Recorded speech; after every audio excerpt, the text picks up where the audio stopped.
I wanted to focus on one of your questions, which was about technology and how technology affects our family or our personal history writing. And we know how it affects family history gathering a little bit, but how does it affect our personal history writing or our biography writing efforts,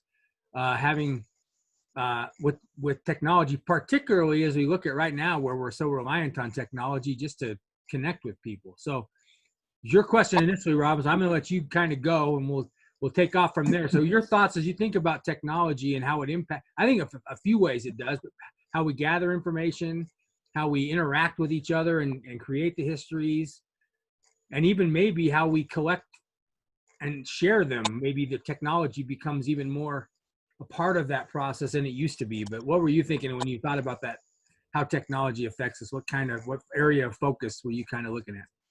Well, I was looking at,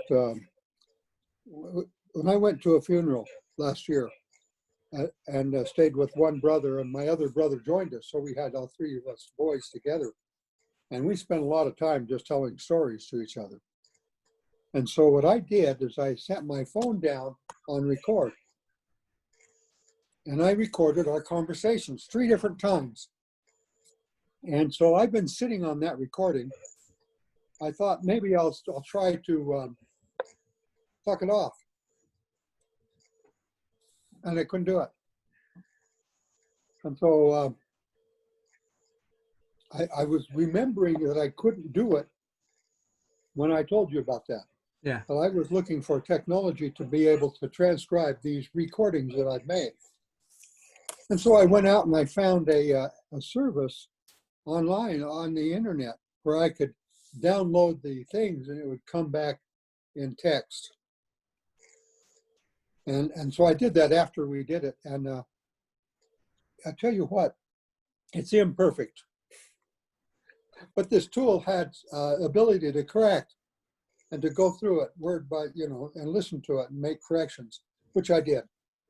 And then I sent these things off to my 2 brothers, and one of them says, "That was a hard read. I remember saying those things, but apparently the way we talk and the way we write are 2 separate things, because we interject inside of everybody and we might not use complete sentences.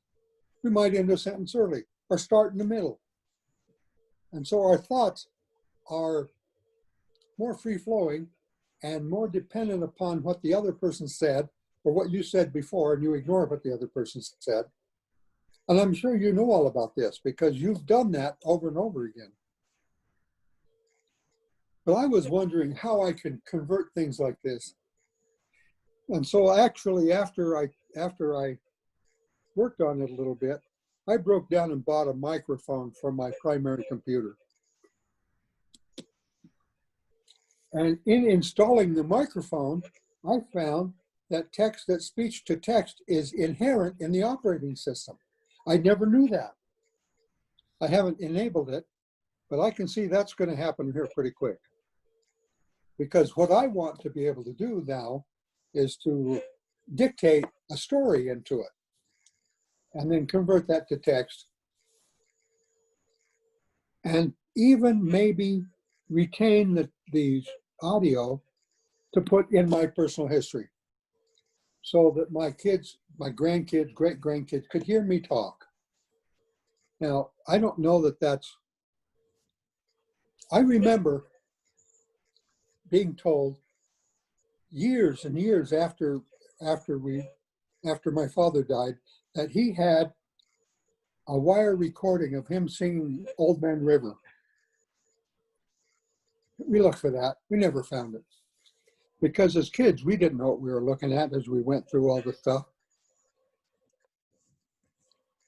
What I would give to have a recording of my father.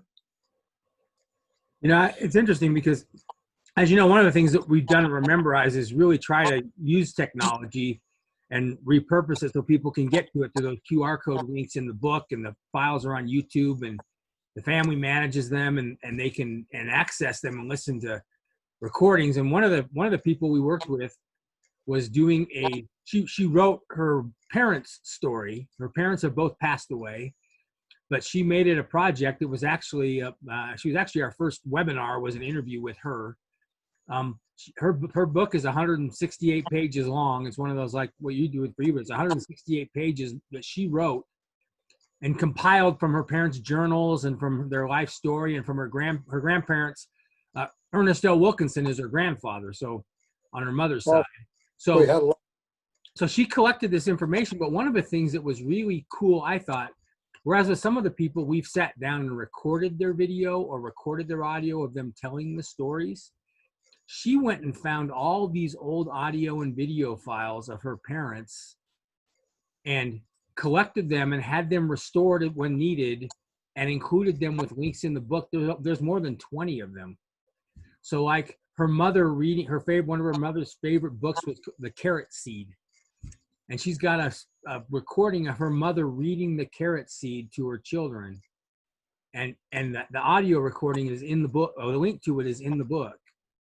And she's got a recording of the family singing Christmas carols at a Christmas party that was videotaped in the early days of videotape. So they've got that, and the link to it is in the book.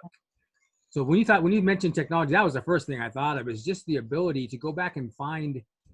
Anyway, in her case, I think it was 25 or 30 links to different. In every case, it wasn't anything we recorded. It was stuff that she found. In some cases, she had to have an audio specialist or a video specialist do some restoration on it. And so all these memories that she had of her mother and her father, in fact, she's got a seminar speaking engagement that her father did where there was a back and forth with some pretty big time Utah names, some people in Utah political circles and medical circles. And she's got the recording of her father and then their responses in this interaction they had. And so it's I think really cool for her family members that they not only read it, but they get to hear it, and they hear grandpa's voice or grandma's voice or great grandma down through the generations. And so I think that's probably, when I think of technology in personal history writing, that's probably the first one that comes to mind, is that whether it's something we record right now or something that was recorded previously, we have the ability using technology to preserve not just the written word, but the voice, maybe even the face, and have someone be able to remember it that way. And we do that with old newsreels, right? In movies and in TV stuff, and they play these old clips and everyone gets all nostalgic. We could actually do that with our own personal histories and get nostalgic and do that. So I think that's a pretty cool aspect to the use of technology when it comes to personal histories. One of the difficulties I see with that is not really a problem with it, but as when I had to get the account for the audio that we have or the video that we had in our book, and I don't remember it. And so, although I could use it myself for other things, it's just one thing that's a magical thing that was done off on the side. And I probably could go in and do it if I only knew how, I knew where it was, because there's so many of these little things around that we're bombarded with a lot of things that are very similar. Hi, Bishop. And so which one did we use? And over time, these things get refined and the old things get left behind. And the fact that they're still there is wonderful, but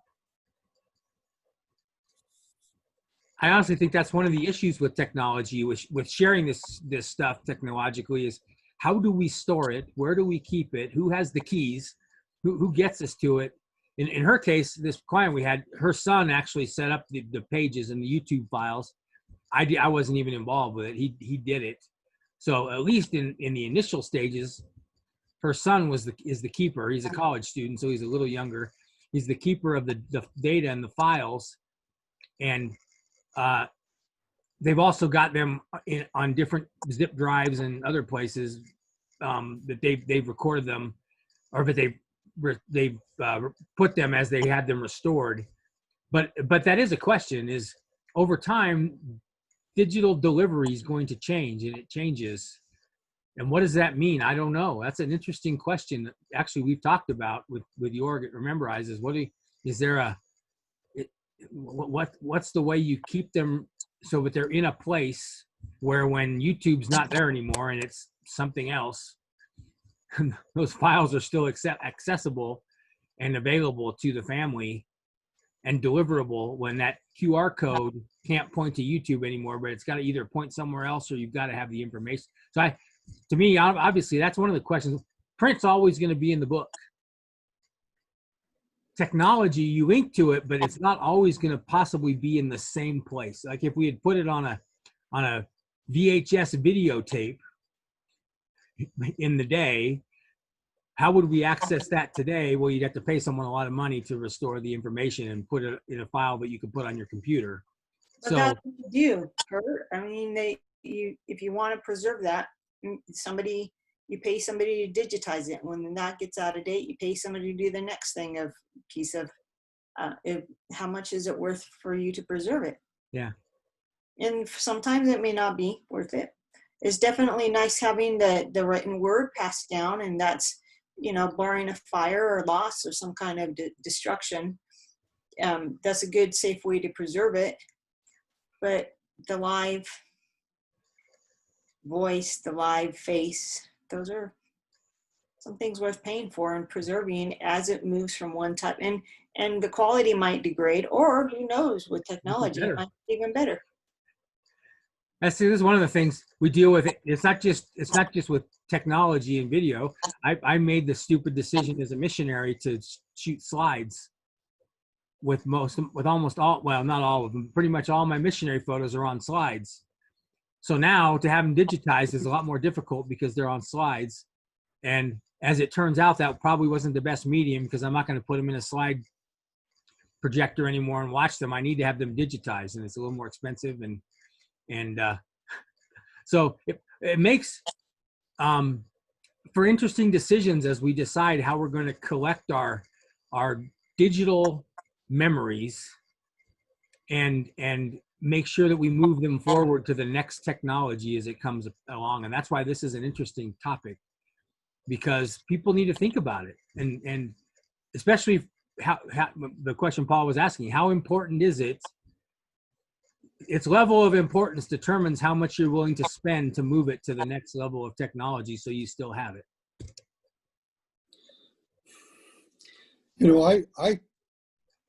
I addressed this 2 years ago as I was thinking about a project I wanted for the class that the church taught in starting a business.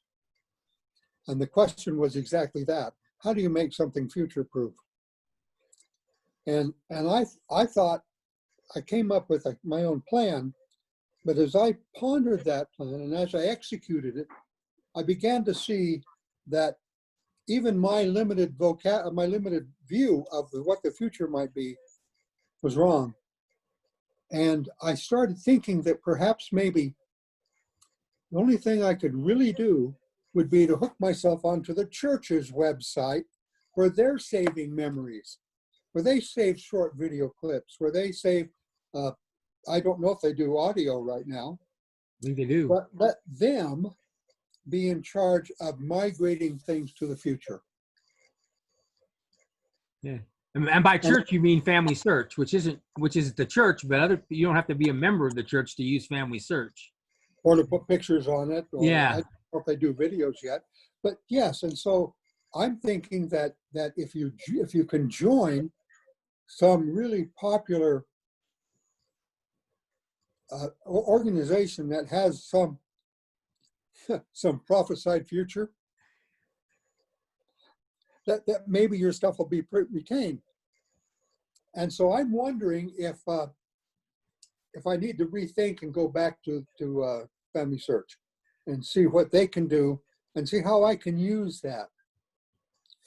Now, you probably are aware that at Thanksgiving Point, the church has an office building there, 4 or 5 stories, filled full of programmers. The bottom floor is a personal history center. And in that center, they have a high-class machine that you can sign up to use, that you take your slides in, and Yeah. it'll digitize them. Yeah. The only problem is that you're at the end of a very long line. But you can do that and get a couple of hours and scan those cards, take a thumb drive so you can take them with you. Have you been there? No, I know Well, it's there, but I've never been there. that's a trip that you might ought to go with and maybe take the youth. It is really something to go see. That's a good And, suggestion. Is it operating and right now, or are they shut down? That's the question. To the public, I mean. I'm absolutely have no answer to that. Yeah, I imagine they are shut down. yeah. So here's a question regarding your future proofing, and using FamilySearch. I think one of the possible solutions you've just thrown out there is using the critical mass to help you future proof. In other words, FamilySearch is engaged in future proofing our digital files because they'll take care of it for a large group of people, and we don't have to do it individually. And therefore, we're relying on that critical mass to get the best solutions always going, and they're moving the data forward. And we don't have to worry about doing it individually if we use those services. But what's the trade-off? I don't know. I don't know, but I can link to that information, like with a QR code, if I want to put it in a printed book and give someone that direct access to it if it's on FamilySearch. So there'd be some research to be done there. But that is one solution to the future proofing, is to have someone else who's doing it in a mass way deal with the technology side and with what's the next big thing, because I'm sure they know. But that's might be future proofing the data itself, but maybe not the delivery mechanism. You know, the QR code, is that going to be effective 20 years from now, 100 years from now, 500 years from now? And of course, will it even matter? Yeah. Ultimately, I think it does matter, but ultimately, maybe not. I mean, in 1,000 years, what are we going to be doing? I have no idea. Temple work, I think. Well, there's going to be a time when it's all done. Then what? And that's what we don't know. I'm trying to be a better person because of my wondering about that. So here's another technology question for you that I've been thinking about as I thought about this. How does technology, like right now, if I want to have a meeting with somebody, pretty good chance I'm going to have it online, right? I'm going to have to use Zoom, or I'm going to have to use some other method, Google Chat, or some other way to have an online meeting with somebody, which I can now record. So does that aid me in my personal history? Is there a way that I can utilize that? Is that technology going to be better now and more usable and be more helpful to me in coming up with the information for my personal history, in having someone else and sharing it with someone else and getting feedback? Does it make it a little bit easier? Does it, I guess I wonder that, are there ways I can use that to, like you were talking about, recording your stories and then transcribing them or having them transcribed? Maybe the story's told a little bit better, a little bit differently, because you're voicing the story instead of writing the story. Is there an inherent advantage or disadvantage to those tools, and how they might change the way we produce our personal histories, our biographies? Well, I think that there's a couple of issues involved there. One of them is that you have to become confident enough to do it. I remember reading or hearing that as soon as people had dictation machines, the people in the offices where they had dictation machines had to change how they did things so that it could be dictated and made up into a letter by the secretary and sent off. And so that there was a little bit of a change. Well, that's the same kind of a thing that we're facing. If I sit down to my microphone, is it going to be the same as if I sat down to a keyboard? And I'm wrestling with that. And I think the answer is no, it's not the same. I have to learn. But then there's one other thing I think that is I don't think it's a gotcha, but it makes it different. And that is that the movie, the audio is linear. And if I want some piece of that, I might have to start at the front to find that piece. Now, in a book, I can always turn to the right page, or turn to a scan and turn to a page. I can get to where I want more quickly, I think. And which is why I want to convert my speech to text so that I can more quickly find where I want it and then go to that spot in the tape or the audio. I think that changes how we have to do our work. And again, just like your friend who has several hours probably of audio, how did she select everything? She had to go through it sequentially. And that changes how you're doing the work. It adds a level of complexity that maybe at first blush we're not thinking about. Yeah. Wonder what that was. My phone's on. And so I think that there's some inherent problems in that. Yeah, technology is changing, but are we able to keep up from a viewpoint of using the tool? Mm. So just like you said, you've got thousands of slides. What do you do with them? You don't want to pay 23 cents a slide at Costco or 17 or whatever it turns out to be, and just take all of your slides and do it. Yeah, that's the problem right there. You've got to go through and choose the ones you want. That's a non-trivial exercise. So what's the answer there? Well, I think what happens is you go through the non-trivial exercise until you get better at it. And maybe there's an opportunity there for somebody to teach people the tricks of the trade. Mm. You see, and that's what I'm thinking that you might have the ability to do, maybe not today, but as you keep doing it, you'll get better at it and you'll be able to give advice. And then maybe there'll be a book or a couple of books out about how to do this, how to make it easy so it's not so onerous to you. So how is verbalizing my story help my story? How does it impact the written word when I finally put it down and write it? Or do I even need to worry about writing it if I've got it verbally, if I'm telling my story and recording it? I guess if I'm Paula's students or I'm doing research and I'm going to have to write that down. And I think in most cases, people who have a personal history probably want to pick it up and hold it in their hands. But how does verbalizing it change what it looks like when it's in print, if I'm going to put it in print? Or does it? I mean, can I just take it and transcribe it and have recorded it well enough that it's just the way it is and I'm just doing my, what's the stream of conscience or whatever it is I'm doing on the recording?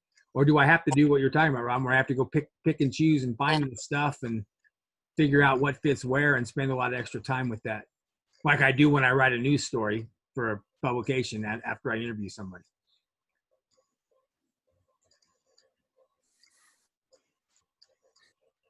Well, I don't see any easy way, because if I'm going to edit my audio, I really have to have, I know when I'm going to start taking something out, when I'm going to stop taking something out. If I'm going to move things around, I need to know that that's non-trivial things. And it's going to be faster for me to just sit down and type the thing. I think. And the problem is I haven't got enough experience to know. These are the kind of questions that we can't know. I don't think we can know very well until way after the fact. And we're now looking at this part of our conversation. We're looking at things that are going to develop better as time goes on. I think we're only at the beginning. Well, we might be well into it, but essentially for each of us, one at a time, it's the beginning.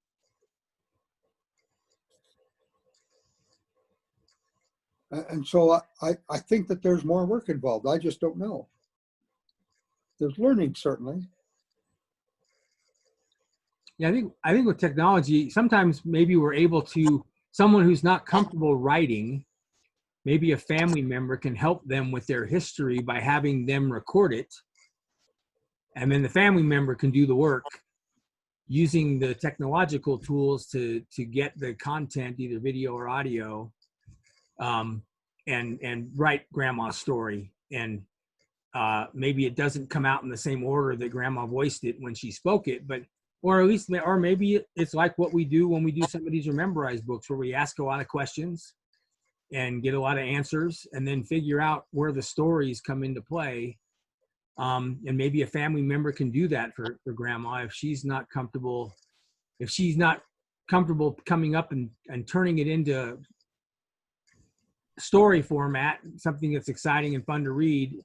And maybe we can help improve the desire of someone to read it, because someone young, someone who has a different look, looking at it from the outside, can listen to the audio and piece together the story in a different way than maybe it would be spoken. I don't know.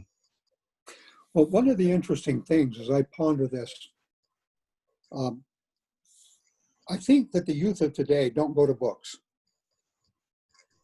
They're used to the fast pace of a game on the computer.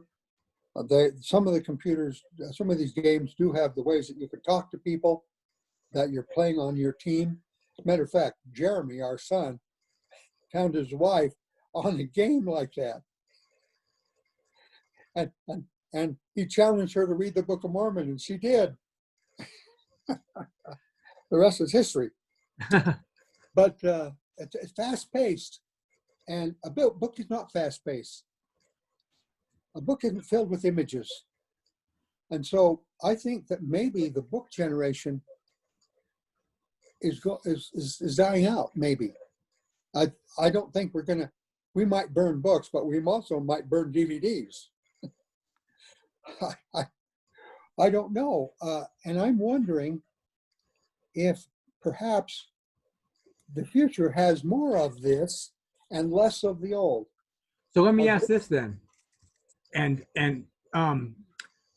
do I as a personal history writer, as a sharer of personal history information, if I'm thinking of my grandchildren consuming my stories and my personal history, should I be trying to think of ways to use technology to share those stories other than or in addition to the printed word, and find a deliverable mechanism for that, thinking about my grandchildren or even my great-grandchildren as consumers? Is that a critical question for family history, for personal history writers, to take it, to realize that maybe those grandkids or great-grandkids aren't going to want to pick up a book, but we want to share the information with them, so we need to be aware that we need to find another way, a technological way? I throw that out there as a question. I'm curious, because you just made me think about that. I think the answer is yes. In my thinking about my personal history tool that I wanted to make, I made a piece of, if I put it in a tablet, like this tablet my wife just bought, I can go out right now today to Best Buy or to Amazon, and I can buy a tablet for $49. Okay, marginally bigger than my phone. And it's got a little thing in it. I can put an SD card in it. And I can put an SD card up to 256 gigabytes, 128 gig in that. And I can put a SCAD of information in that and have a program that just shows it on the screen. And for a couple of $100, I could give one of these to every one of my family. By putting everything on the SD card, making sure the software's in there, and the instructions on here's how you get to my stuff. And then they've got it here. Now, the reason that I started thinking about this is I just received a PDF of a training document about planning and about organizing teams of people. And it was on a blue background with white print. Okay? I tried to print it black and white on my laser, and I used up a whole ink cartridge because it was 500 or 600 pages of solid blue. Now I changed it to black, but I used up all my ink cartridges. That's $50 right there or more in ink. I'm thinking that the blue background on my computer is really cheap. So I'm wondering, am I going to give him a book, or am I going to make a book and put a computer in it? You know, put a cutout. Here's the computer. Here's how to use it. And I'm wondering if that isn't a good idea. Yeah. So Paul, you deal with the student population. It's not quite Allie's generation, but should that, I know I've thought about this as a legitimate question, but how concerned should I be as a personal history writer if I don't have my information digitized or presented in a digital book, ebook, digital format, that my grandchildren will never see it because it's going to be a book on a shelf? I guess I mean, the students you talk to, are they? So first of all, the only reason my students prefer electronic versions of material is because it's less expensive. So they would rather, study from a textbook, a hard copy textbook that they can write in the margins or whatever. There seems to be some sort of fatigue. I don't know what it is, but they are not fans of written text on the screen. That's not to say that they don't prefer videos.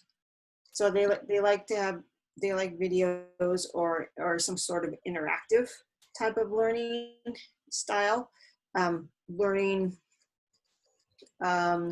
modality that's electronic. But given the choice between the written word in a book versus the written word on a screen, they'll take it from a book. So, but like you're saying, they might prefer having some kind of other electronic modality. So I wonder if the future of Rememberize doesn't need to be a way to create information in a digital format where someone could come to a computer and interact with the computer and maybe ask a question of grandma, and have grandma having pre-recorded information. The computer can pull out the answer to that question from the answers that she's provided, or from the stories that I don't know. You've got a collection of grandma's stories, and the grandchild comes up to the screen and says, "Hey, grandma, tell me about cooking, or what your favorite recipe, or how should I make apple pie?" And you get a story. You get what you get now if you go to Pinterest and you want to find a recipe and you got to read through the whole blog. Maybe you get the whole story of grandma making apple pie. I mean, I just wonder if there needs to be thought behind, as we think about our histories, making it somehow interactive so that it's an experience for our grandchildren, great-grandchildren to experience it. Is that what the future is going to look like? I don't know. That's an interesting question. Well, she made me think of, there's an episode of Matlock. Oh, yeah. Where there's an interview with an artist who had been killed, and then they actually use a video of him to answer questions that they had for him that helped him. They used him the video as a witness. That's true. That's a good point. I remember that now. Yeah. It's just what you described, but that could be kind of fun. Yeah. I don't know how truly interactive it is. You know what I mean? Yeah. It's not interactive. It's like, just pulling up some old video kind of thing. Not as much. I don't know how you make it interactive, but people do it. People find ways. Paula, you said something very significant just before. You said that the students like to highlight text and they like to write in the margin. And as I studied and did that same thing, I used those highlights of those text margin notes as a quick study thing as I was preparing for a test.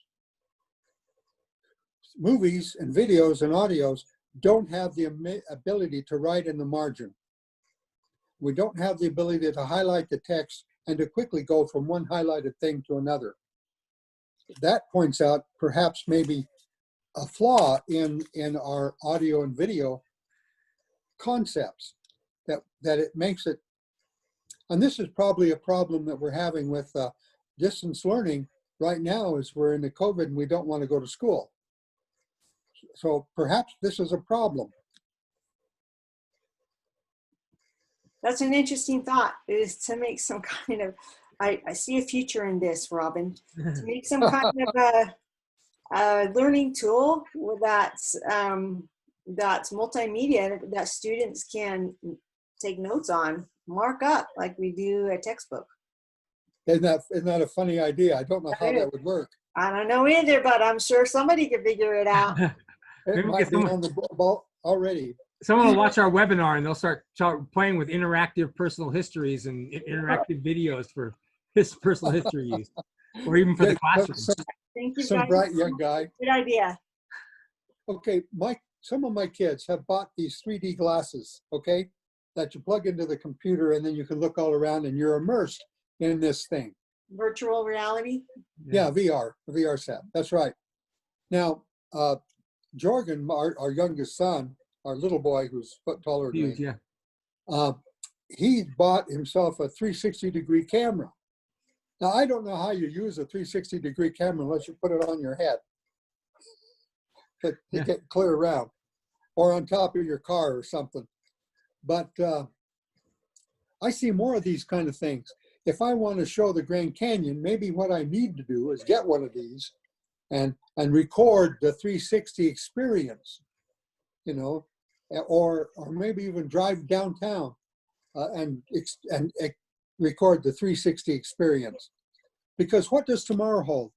These are things that have happened in the past 10 years. I haven't seen them pick up and become a groundswell, but it could be. I mean, if my son had enough money for $500 or less to buy a 360-degree camera, then certainly this stuff is coming. Yeah. And are people going to look at my standard 1D video and they're going to say, "Oh, that's old-fashioned"? Or even more, they pick up a book and we're dramatizing our stories with these photos, right? Yeah, I got a photo of the Grand Canyon when they're expecting to have the 3D Grand Canyon experience when they put on their 360-degree 3D set. So honestly, this isn't the direction I thought this was going to go, but this is really interesting stuff because we don't have answers to this. But I think, as I think about it as a company, Rememberize certainly needs to be thinking about how generations down the road are going to experience personal histories, and even maybe somehow we find a way to be innovative in the way they experience them now that kind of looks into some of these things that are coming, because for some people they're here. I mean, your son. We should make holodecks. Yeah. Like a holodeck. We go back in time on a holodeck and they interact with us on a holodeck. There we go. Well, yeah. Is that not the ultimate? That would be the ultimate. That would be the ultimate. Yeah. Well, I was remembering that in Harry Potter, remember the magazines or the newspaper? The picture was animated. Yeah. And that was so yesterday. What the picture needs to be is immersive. Yeah. Yeah. Well, I certainly don't have any answers now. Yeah, but now we got a lot more questions, and maybe we can invite people to come watch the webinar and send us answers and ideas and or solve it and give us solutions. Anyway, thank you very much. I think we're probably 45 minutes in, so we probably should wrap, but I really appreciate this. I've all of a sudden got these thoughts in my head about how print on the page might be just totally inadequate for all this. We might need to find some other stuff. Oh man, we got to start working on our VR family history. Rememberize VR. Well, you know, if you're the first into that marketplace, there might be money in it. Yeah, maybe. Being first, I have no idea. Yeah. But certainly things are going to be different tomorrow than they are today, Yeah. especially if we look forward to another 20 years from now, Right. you know, because what could happen? And The really, world's gonna be different. those are the people we're looking to share our stories with, right? There are people, 20 years isn't that long. We're talking about our grandkids being in their 20s and heading into their 30s.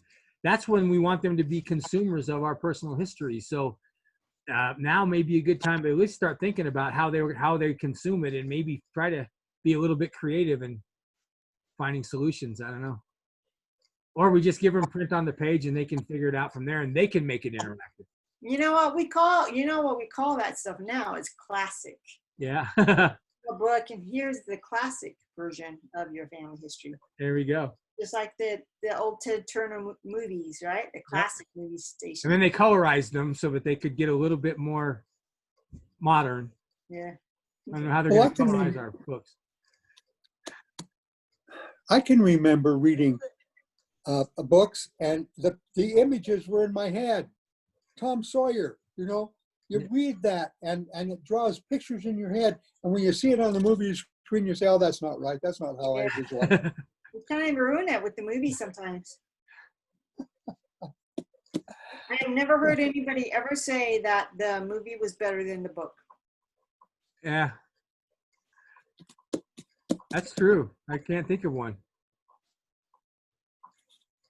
All right. Well, we're gonna leave it right there, and we've given a lot of questions for people to come. We got to find some people to watch this webinar, because there's some questions for people to answer and solve in our quest for the best forward-looking personal history production. So we thank you very much for joining us to kind of explore the questions.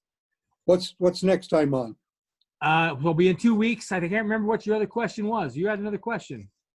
Yeah, it was totally on the screen. I didn't write it down. So. Yeah, I can't. I've got it. I'll send it out. We'll post it on the website and I'll send it out. I'm trying to remember, but it's not in my top of my head right now. So, but we'll get it out there, and so 2 weeks from tonight we'll do that and explore another topic that maybe we'll ask a lot of questions on and leave someone else to find the answers. That's what I'm best at. Okay. Thanks, Robin, Paula. Appreciate it. Enjoy your evening. Bye. See ya.